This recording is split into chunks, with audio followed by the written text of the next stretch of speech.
ભારતીયોને કઈ બહાર ફરવા માટે જવું હોય ને તો સૌથી પહેલા જે દેશનું નામ લે એ છે અમેરિકા.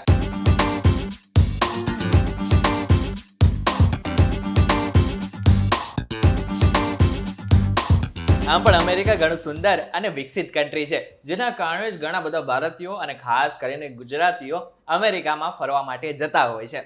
હવે અમેરિકામાં જો તમારે ફરવા માટે જવું હોય ને તો એના માટે વિઝિટર વિઝા જોઈશે, અને વિઝિટર વિઝા માટે પણ તમારે અહીં ઇન્ટરવ્યૂ આપવું પડશે. આ બાદ જ તમને વિઝિટર વિઝા મળશે.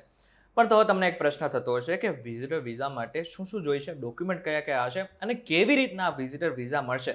જો તમને પણ નથી ખબર તો મૂંઝાવાની બિલકુલ જરૂર નથી. અમારી સાથે એક એક્સપર્ટ છે જે તમારા બધા જ સવાલોના જવાબ આપશે આ એક જ વિડીયોમાં. Hello, ladies and gentlemen. This is your captain speaking. We'll be landing in the airport in just a few minutes. Hello guys, welcome to way to વિદેશ. માય નેમ ઇઝ કરણ ચડોદરા. અત્યારે અમારી સાથે જે ગેસ્ટ છે એનું નામ છે નિરાલી પટેલ. નિરાલી પટેલ, સૌથી પહેલા તો VTVGujarati.com પર તમારું સ્વાગત છે. Thank you so much. હવે જ્યારે પણ કંઈ બહારના દેશમાં ફરવાની વાત આવે ને ત્યારે અમેરિકા સૌથી પહેલા ગુજરાતીઓના મોઢે હોય છે. આમ પણ ગુજરાતીઓના ઘણા બધા સગા સંબંધીઓ પણ અમેરિકામાં રહે છે, કામ કરતા હશે, ઘણું બધું કરતા હશે. પરંતુ એની સાથે સાથે એમને પણ આવી ઈચ્છા છે કે વિઝિટર વિઝા લઈને તેઓ અમેરિકા ફરવા માટે જાય. તો આ વિઝિટર વિઝા મળવા ઈઝી છે ખરા? અગર તમે ખરેખર ફરવા જવા માંગો છો તો હા, ઇઝી છે. પ્રોસેસ થોડી ઘણી લેન્ધી અને ટફ ફીલ થાય, પણ ખરેખરમાં એવી ટફ છે નહીં. વિઝિટર વિઝા યુએસ ડીલ કરે છે એલ્ફાબેટિકલી. લાઈક યુએસના કોઈ બી વિઝા તમે જોશો તો તમને હંમેશા એક એલ્ફાબેટ જોવા મળશે. વિઝિટર વિઝા માટે એલ્ફાબેટ બી ફાઇનલાઇઝ કરેલો છે. હવે વિઝિટર વિઝામાં એકલું તમે ફરો, એની જોડે જોડે બીજું પણ ઘણું બધું કરી શકો છો. તમારે ત્યાં આગળ મેડિકલ ટ્રીટમેન્ટ માટે જવી છે તો પણ તમે જઈ શકો. આ સેમ વિઝિટર વિઝા લઈને બિઝનેસ ટ્રીપ પર જવું છે તો પણ તમે જઈ શકશો. હવે આ બધા વિઝાને જે બી ટાઈપ આપ્યું છે એમના ડિફરન્શિએશન જોવા મળશે B1, B2 કેટેગરી. તો જ્યારે પણ ફરવા જવું છે ત્યારે તમારે B1 ઓર B2 માંથી સિલેક્ટ કરવું પડે. તમારું મોટા ભાગે B2 એપ્લિકેબલ થતું હોય છે. બરાબર. એટલે એવું નથી કે ખાલી તમારે ફરવા માટે જવું હોય તો જ તમને વિઝિટર વિઝા મળશે? ના. બરાબર. હવે વિઝિટર વિઝા છે એ મેળવવો હોય એના માટે પ્રોસેસ શું છે? સૌથી પહેલાં તો તમે એ નક્કી કરી દીધું હશે કે તમારે ફરવા ક્યાં જવું છે, કેટલા દિવસ માટે જવું છે. આ બે વસ્તુ નક્કી થઈ ગઈ છે. એના પછી હવે તમે એ ધ્યાન રાખશો કે ત્યાં કોઈ રહે છે એને મળવા જવું છે કે પછી ખાલી ફરવું છે. લાઈક અમુક રિલેટિવ્સને મળવા માટે પણ જતા હોય છે સેમ વિઝા પર. અમુક એમ જ ટ્રીપ કરવા માટે જતા હોય તો એની માટે એક આખો પ્લાન તૈયાર થાય જેને આપણે આઇટેનરી કહેતા હોઈએ. સો આઇટેનરી મેં પ્રિપેર કરી લીધી છે, અથવા રિલેટિવને મળવા જવું છે એ મેં નક્કી કરી લીધું છે. આના ઉપરથી મારી ઓનલાઈન એપ્લિકેશન સૌથી પહેલી બનશે. ઓનલાઈન એપ્લિકેશનના 2 પાર્ટ હોય છે. સૌથી પહેલાં તો મારો ડેટા સબમિટ થશે. ડેટા સબમિટ થઈ ગયો છે એની પછી મારા બારકોડ્સ જનરેટ થશે. સો મારે આ બારકોડ જનરેટ થાય ત્યાં સુધી વેઇટ કરવું પડશે. ડેટા કોઈ બી અધૂરો રહ્યો હશે તો બારકોડ જનરેટ નહીં થાય. હવે આ જે ઓનલાઈન એપ્લિકેશન પહેલી કરી મેં, એના અંતે બારકોડ્સ આવ્યા, એના પછી હું મારું ફીસ પેમેન્ટ તરફ આગળ વધી શકીશ. ઓકે. ફીસ પે પણ હું ડિરેક્ટલી નહીં કરી શકું. ફીસ પે કરવા માટે પણ મારે બીજી એપ્લિકેશન બનાવવી પડશે. ઓકે. સેકન્ડ એપ્લિકેશનમાંથી તમે ફીસ પે કરો, એની જોડે જોડે તમારી અપોઇન્ટમેન્ટ પણ બુક કરી શકો. જેમ યુએસમાં ઘણા બધાએ સાંભળ્યું હશે કે તમારે અપોઇન્ટમેન્ટ લેવી પડે ઇન્ટરવ્યૂ આપવા માટે. યુએસએ વિઝિટર માટે કે કોઈ બી વિઝા માટે ઇન્ટરવ્યૂ બહુ જ મહત્વનો ભાગ ભજવે છે. ઓકે. સો નંબર 1, મેં મારું ઇન્ટરવ્યૂ શેડ્યુલ કરવા માટેની અપોઇન્ટમેન્ટ બનાવી હતી ફર્સ્ટ પાર્ટ તરીકે મારા પેમેન્ટની. એના અંદર જ મારી પાસે રિસિપ્ટ્સ આવશે, જે રિસિપ્ટ્સ લઈને હું મારી ફીસ પે કરવા બેંકમાં જઈ શકીશ. બેંકનું લિસ્ટ પણ તમને તમારા નજીકના બ્રાન્ચમાંથી મળી રહેશે, તમારા ઓનલાઈન એપ્લિકેશન બન્યું છે એ પોર્ટલમાંથી. સો ફીસ જ્યારે હું પે કરું છું એ વખતે એ લોકો મને એકનોલેજમેન્ટ રિસિપ્ટ આવશે. અગેન એમાં બારકોડ્સ હશે. સો એક બારકોડ મને મળ્યા હતા મારી ઓનલાઈન એપ્લિકેશનમાં, બીજા બારકોડ મને મળી રહ્યા છે મારા ફીસ પેમેન્ટ વખતે. આ બંને બારકોડ સાથે હવે હું મારી ડેટ બુક કરવા માટે આગળ વધીશ. ડેટ માટે જે આપણે સેકન્ડ એપ્લિકેશન બનાવી હતી એમાં તમને કેલેન્ડર જોવા મળશે. સેમ જેમ આપણે આપણા નોર્મલ કેલેન્ડર્સ જોઈએ છે મોબાઈલ ફોન્સ કે કમ્પ્યુટર્સમાં, એવા કેલેન્ડર્સ હશે. તમને ડેટ વાઇઝ આખું ચાર્ટ અવેલેબલ હશે કે આમાં જગ્યા છે, આમાં નથી. હવે માની લો મેં 4 જણાની ફાઇલ એક સાથે મૂકી છે તો મને 4 જગ્યા જોઈશે. સો મારે એ સ્લોટનું ધ્યાન રાખવાનું છે જેમાં મને 4 અવેલેબલ દેખાય. અવેલેબલ હશે તો ગ્રીન કલરનું બોક્સ તમને આપોઆપ કેલેન્ડરમાં દેખાશે જ. સો એ ગ્રીન બોક્સની રાહ જોવી પડે. હવે ખાલી એક જ ડેટ બુક નથી કરવાની, તમારે 2 અલગ અલગ ડેટ્સ બુક કરવાની છે. પહેલી ડેટ મારી બુક થશે બાયોમેટ્રિક માટે, બીજી ડેટ મારી બુક થશે OFC ઇન્ટરવ્યૂ માટે. સો 2 પ્રોસેસ એક સાથે થાય છે જ્યારે આપણે US એમ્બસી વિઝિટ કરીએ છીએ. કેમ કે એક મેં હિડનલી મારા ઘરેથી એપ્લિકેશન ફોર્મ ભરી દીધું, ખાલી એટલું જ નહોતું, મેં ફીસ બી પે કરી દીધી. આની જોડે જોડે હવે ઇન્ટરવ્યૂ આપવા જઈશ તો ઓફિસર નક્કી કરશે કે હું વિઝા લઈ શકીશ કે નહીં. બરાબર. ઓફિસર મને મળે છે એની આગળ જ મારે બાયોમેટ્રિક કરાવવું પડશે. જે દિવસ હું બાયોમેટ્રિક કરાવીશ, જેની આપણે પહેલી ડેટ બુક કરી છે, એની અંદર એ લોકો મારું આગળનું જે ફોર્મ ભર્યું હતું આપણે પહેલી એપ્લિકેશનમાં, એ બારકોડને સ્કેન કરશે. સો એ બારકોડ ઉપરથી એમને આખો ડેટા મળી જશે જે આપણે ઓનલાઈન ફિલ કર્યો છે. હવે આ જે ડેટા તમે ભરતા હશો એ બેઝડ ઓન ડોક્યુમેન્ટ્સ જ ભરજો તમે. સો કદાચ કોઈ એવો ક્વેશ્ચન આવ્યો ઇરેલેવન્ટ છે પણ તમારો પોતાનો છે, જેનું કદાચ તમને ખ્યાલ જ નથી પણ તમારા ડોક્યુમેન્ટને ખ્યાલ છે, એવી વસ્તુ હાઇડ આઉટ ના થાય એટલા માટે. ફર્સ્ટ ડેટ ઉપર મેં મારું બાયોમેટ્રિક આપ્યું, સેકન્ડ ડેટ ઉપર હું મારું ઇન્ટરવ્યૂ આપવા માટે જઈશ. અચ્છા, તમે ઇન્ટરવ્યૂની જે વાત કરી રહ્યા છો, તો હવે ઇન્ટરવ્યૂ ખરેખર અઘરું હોય છે કે પછી હવે આગળના સમયમાં જે કોઈને ઇન્ટરવ્યૂ દેવાનું છે અને કયા કયા પ્રકારના પ્રશ્નો પૂછાતા હોય છે? ઇન્ટરવ્યૂ બહુ જ બેઝિક હોય છે. એવું કહેવાતું હોય કે આ 10-15 મિનિટ નક્કી કરશે કે તમને વિઝા મળશે કે નહીં મળે. સો આમ જોવા જાવ તો સૌથી ઇમ્પોર્ટન્ટ પાર્ટ છે ઇન્ટરવ્યૂ આખા વિઝિટર વિઝાનો. ઇન્ટરવ્યૂમાં બેઝિક ક્વેશ્ચન્સ પણ એ લોકો પૂછતા હોય છે, ટેકનિકલ બી પૂછે છે.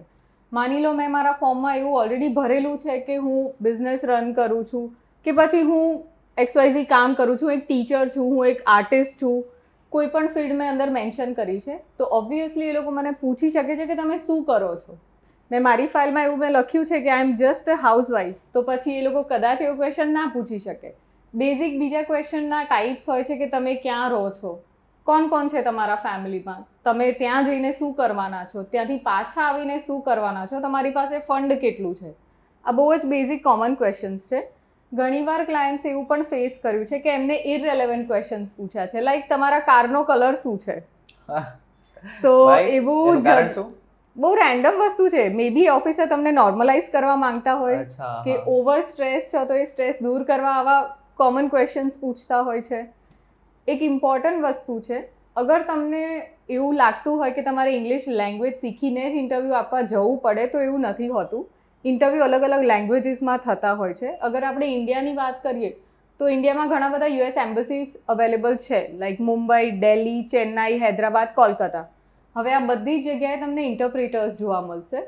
ભલે એમ્બસી ઓફિસર ઇંગ્લિશ બોલતા હશે પણ ત્યાં આગળ એક વ્યક્તિ હાજર હશે જેને આપણે ઇન્ટરપ્રેટર કહીએ છીએ, જે ઇંગ્લિશનું તમારી લેંગ્વેજમાં ટ્રાન્સલેશન કરી આપે. બરાબર. સો દેટ તમે 10-15 મિનિટ થોડા કમ્ફર્ટ ઝોનમાં આવી શકો. ભલે પછી તમને કમ્ફર્ટેબલ ક્વેશ્ચન પૂછે કે પછી ટેકનિકલ ક્વેશ્ચન પૂછે, અગર રિયલ ફાઇલ સાચી મૂકી હશે તમે તો ડરવાની જરૂર નથી. ઓકે. જસ્ટ મેક શ્યોર કે તમે કોઈ વસ્તુ એમનાથી હાઇડ ના કરો. કોઈ રિફ્યુઝલ છે તો કહી દો, તમે કોઈ ક્રાઇમ કર્યું છે તો એ ક્રિમિનાલિટી ચેકના આન્સર્સમાં આન્સર આપી દો. તમે કોઈ એવી વસ્તુ કરી છે જે એ પૂછે છે એનાથી ઊંધી છે કે વિપરીત છે, યસ, તો પણ એ વસ્તુ એમને તમારા વેમાં એક્સપ્લેન કરો, બસ હાઇડ ના કરો. બરાબર. હવે ઘણી બધી વખત એવું થયેલું છે અને ઘણા બધાના આપણે કિસ્સાઓ પણ સાંભળેલા છે કે કોઈ પણ કારણોસર એના વિઝા છે ઇન્ટરવ્યૂમાં જ કેન્સલ કે રિજેક્ટ કરી નાખવામાં આવે છે. હવે જ્યારે રિજેક્ટ થઈ જાય તો પછી પાછું એને ફાઇલ કરવી હોય વિઝા માટે તો ફરીથી એ જ પ્રોસેસ કરવી પડે. સેમ પ્રોસેસ આખી. તમારે શરૂઆત ઓનલાઈન એપ્લિકેશનથી લઈને ફીસ પેમેન્ટ, ડેટ બુકિંગની એપ્લિકેશન, ડેટ કન્ફર્મેશન, રીશેડ્યુલ કરતા હોય તો રીશેડ્યુલિંગ, બધી પ્રોસેસ પતાવીને ઇન્ટરવ્યૂ સુધી પહોંચવું પડશે. ફરીવાર એ જ ઇન્ટરવ્યૂ તમારે આપવું પડશે અને ઇન્ટરવ્યૂમાં કદાચ પૂછે છે કે તમારા આગળ કોઈ વિઝા રિફ્યુઝ થયા છે તો હા પણ પાડવી પડશે. બરાબર. ચલો માની લઈએ કે આવું થાય છે. હવે એની સાથે સાથે એવા કયા ચાન્સીસ છે કે જ્યાં મને વિઝિટર વિઝા મળશે જ નહીં? એવા કોઈ ફિક્સ ચાન્સીસ હોતા જ નથી. પ્લસ એ લોકોએ કોઈ એવું ઇનએલિજિબિલિટી પોર્ટલ પર કે ક્યાંય પોઈન્ટ્સ મેન્શન નથી કર્યા. Okay.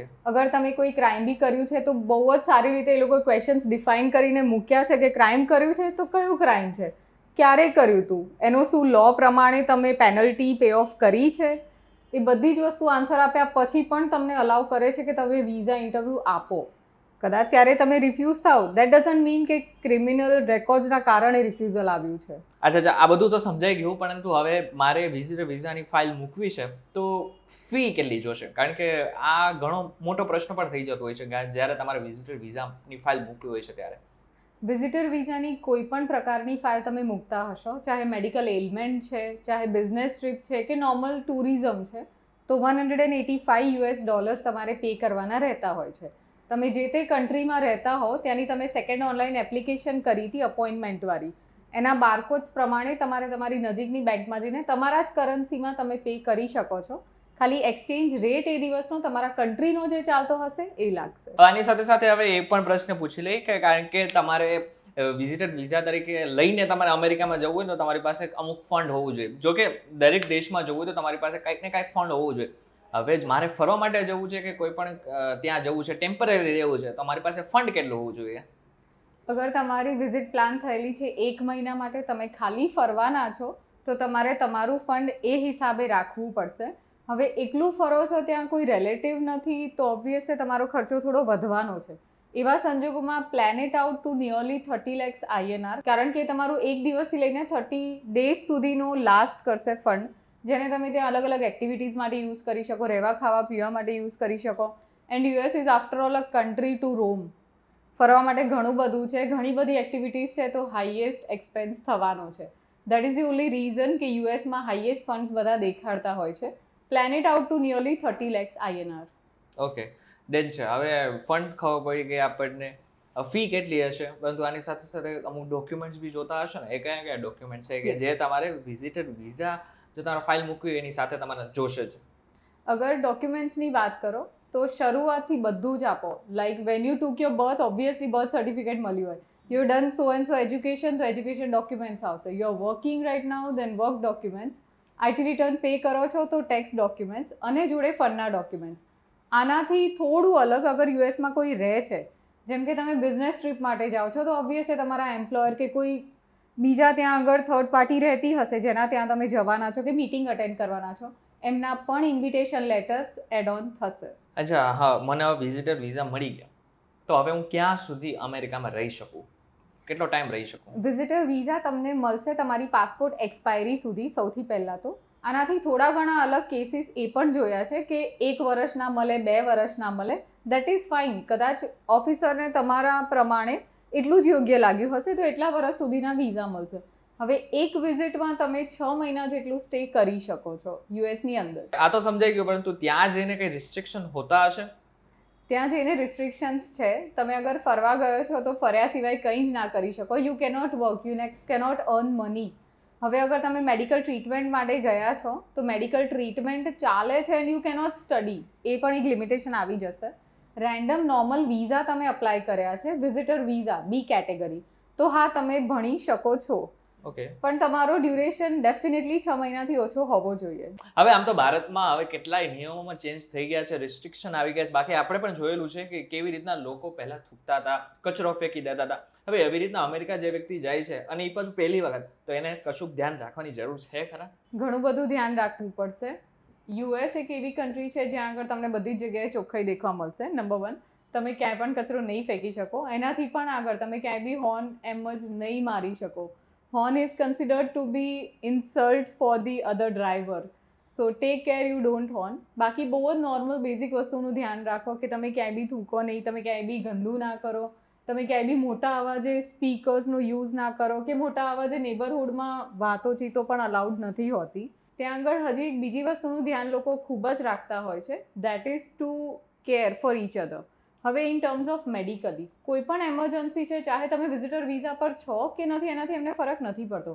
9/11 is always there to help you out. So આ પણ એક નવી વસ્તુ જોવા મળી છે that people are so caring. ભલે બોલતા નહીં હોય, ભલે એક સિમ્પલ સ્માઇલ ટેક અવે થતી હશે એકબીજાથી, પણ એમાં પણ તમને ધ્યાન રાખશે એ લોકો. વિઝિટર વિઝા પર તમે એક બીજી વસ્તુ પણ ખાસ ધ્યાન રાખજો કે તમે ખાલી ત્યાં આગળ જઈને આ બધી વસ્તુ ફોલો કરો એવું નથી. તમારે અહીંયાથી ત્યાં જતાં પણ તમે કયો સામાન લઈને જાઓ છો, that is also important. Do not include any white powdered items.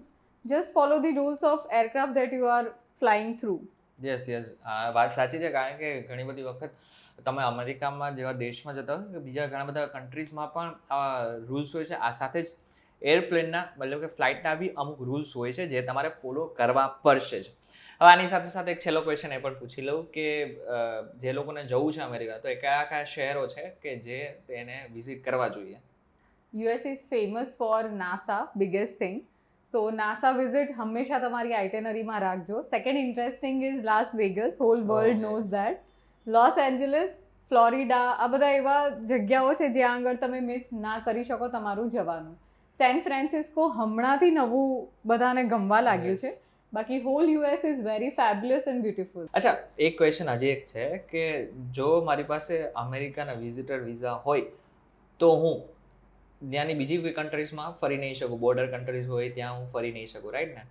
ના, યુએસના વિઝા છે તો તમારે યુએસ બોર્ડરને ધ્યાનમાં રાખીને ખાલી યુએસ જ ફરવું જોઈએ અને એનાથી બહારનું અલાઉન્સ એ લોકો યુએસ વિઝા પર નહીં કરે. પણ હા, બેનિફિટ તમને મળશે. જેમ કે દુબઈ તો એક એવી કન્ટ્રી છે જેમાં અગર તમારી પાસે યુએસના વિઝા છે, વિઝિટર વિઝા છે, તો તમને થોડી ઘણી વિઝામાં રાહત મળે છે.